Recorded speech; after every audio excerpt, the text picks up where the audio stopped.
بسم الله الرحمن الرحيم. دا وخمن قبا جماعت قبا جماعت ده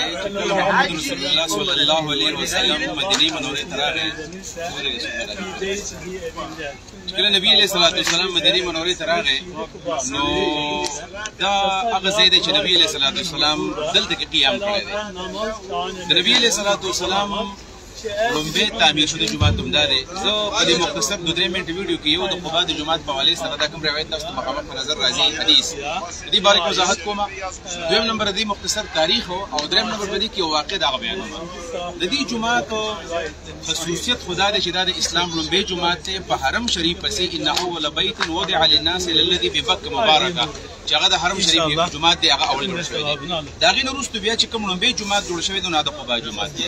نبی علیہ الصلوۃ والسلام قبا ته راغله دی د مکه معظمه د پیر خورز باندې راورسید د پیر خورز باندې او د پیر منګل بود جمعرات سلور رضی دلته قیام کړی دی. بعض روایتو کې لس 12 رضی خو سلور رضی تاریخ دا د نبی علیہ الصلوۃ والسلام دی په دې ځای کې. دغه نه پس بیا نبی علیہ الصلوۃ والسلام دلته نږدې جمعات ته الته د جمعې مونږ کړی دی په دې ځای باندې هغه ته مسجد جمعه وایي. او مجموعي طور باندې نبی علیہ السلام 14 ورځې قیام د قبا په علاقې کې کړی دی. په دې ځای کې اول نبی علیہ الصلوۃ والسلام جمعات جوړ کړو ځکه جمعات یو تاریخي حیثیت لري د مسلمانانو لپاره. د دې جمعاتو فضیلت د مونږ سره هغه دا دی چې دا د سهل ابن حنیف رضی الله عنه روایت ده چې رسول الله فرمایي قال رسول الله صلی الله علیه وسلم من تطهر فی بیته ثم اتى مسجد قباء کله چا په کور کې او دسو یعنی هوټل کې وکړو په کور کې وکړو او داغه نفس د قباء جمعه تراغي فصلى فيه صلاه نو بدی کې منځ وکړو کان له کاجر عمره دل الله دومره اجر ورکړي چې الله په عمره کې اجر ورکړي. په دې حواله سره زه خاص کر کم ظاهرین دا ډېر په لوی تعداد کې تاسو ګورئ دا باغ سي هندک دی هغه سي هندک دی د جمعه ډک دی او دلته خلک راځي د ثواب په نیت باندې.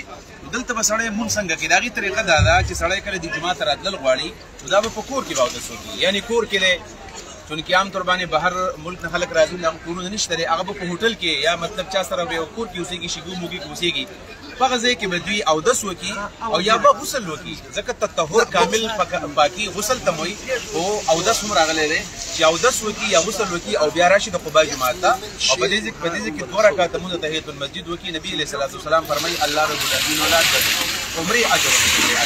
دومره کامل ثواب الله رب العالمین په دې باندې ورکړي. لہذا کم زائرین چې دلته راځي کم ملګری چې دلته راځي دا یو عمل یاد ساتي چې په کور کې او د سوکی بهر هوټل کې او د سوکی بهر یو ځای کې بر جمعات کې او د سوکی بیا د تراشي الله رب العالمین به تاسو سره د کامل عمره ثواب درکړي. یو سړی په مکه کې عمره وکي بیا راشي مدینه ته بیا زیات عمره کوي او کدلته موږ په دې طریقه باندې وکړو نو بیا ثواب ملاو شو. نبی علیہ الصلوۃ والسلام د هر زیارت ورځ باندې دلته باقاعده راتلو د حرم شریف نه تقریبا 2.5 کیلومتر لار ده یا 2 کیلومتر د پاسه تقریبا نیمه ګنټه کې سړی والي شي چې نبی علیہ الصلوۃ والسلام دلته راتلو او دلته به مونږ کوو. دا د نبی علیہ السلام معمولو چې هر جمعه کې یو ځل راتلو.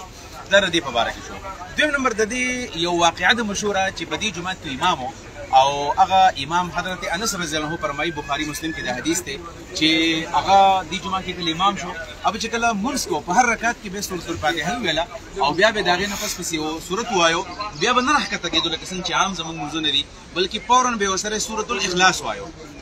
نو دی مقتدیانو سره یو تنازع وکړه چې عام مليان صاحبان عام امامان یا محمد رسول الله صلی الله علیه وسلم هغه چې کله موږ کې نو هغه په یو رکعت کې یو سورۃ وای او یو فاتحه وای ته د فاتحه سره سره سورۃ وای او داغه نه پسې سورۃ بیا قل هو دمه کوا نو هغه ورته ویل چې نازبه کومه نو دوی ورته وی چې ته نه کې هغه ورته خبر وکړه چې بلفرس ما باندې امامت کول غواړي زه په دې ځای کې دا عمل کوم بلفرس که تاسو وای چې مکه وازو بیا ان کرهتم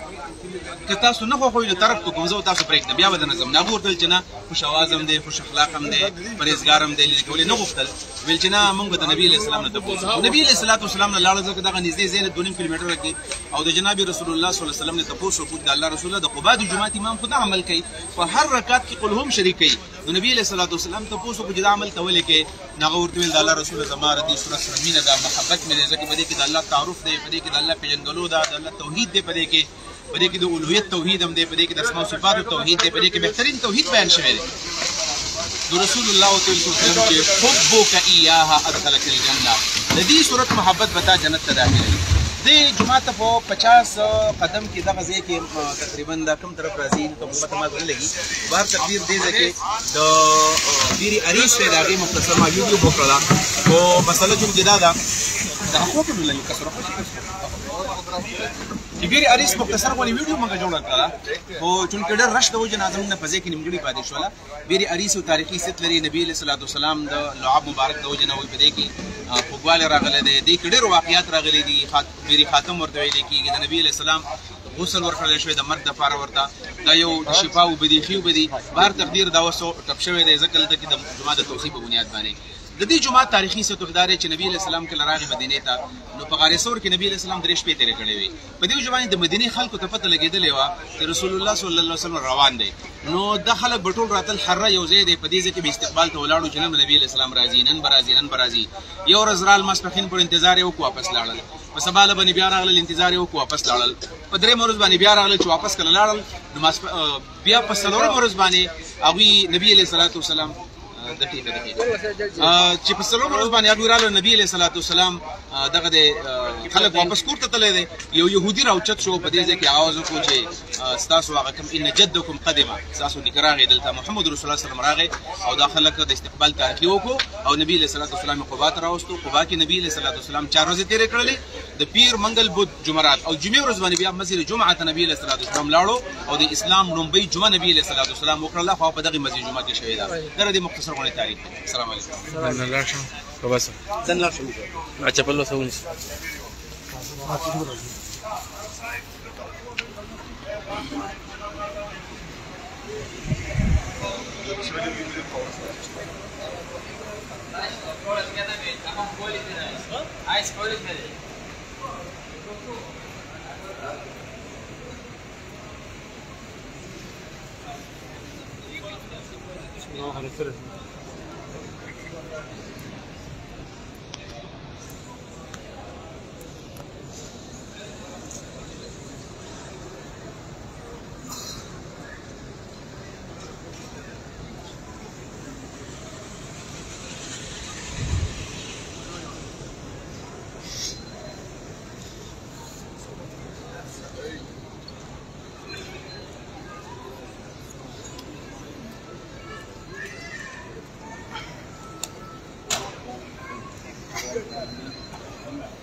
Şimdi